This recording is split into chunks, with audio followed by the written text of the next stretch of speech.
Soviet boxing emerged as part of a state-run sports development system in a context where the goal was not entertainment or individual promotion, but performance, consistency, and technical control.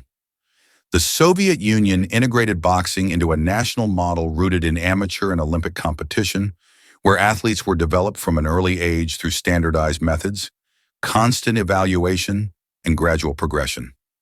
This historical context explains the core of the Soviet style: winning through control, reading the opponent, and efficiency, treating the fight as a technical problem to be solved rather than a test of raw aggression. The development of the style was built on clear fundamentals. Footwork was the foundation, allowing fighters to control distance and pace. The jab became a central tool, not primarily as a power punch, but as a way to measure distance, disrupt the opponent, and create angles. Defense was discipline. Movements were economical, and posture was always balanced. Aggression was never an end in itself.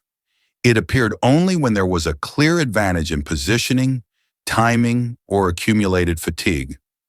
This method produced fighters who could maintain a high and stable level of performance across many bouts, instead of relying on isolated moments.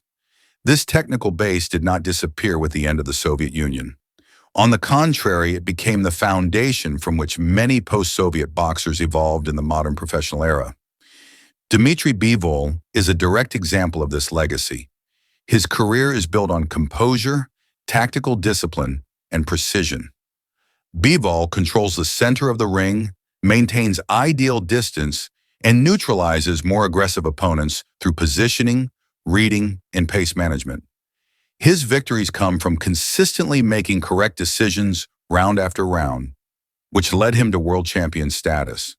Artur Beterbiev shows how the same base can support a more physical style. Although known for his knockout power, his effectiveness comes from balance, strong fundamentals, and structured pressure, all key elements of the Soviet school.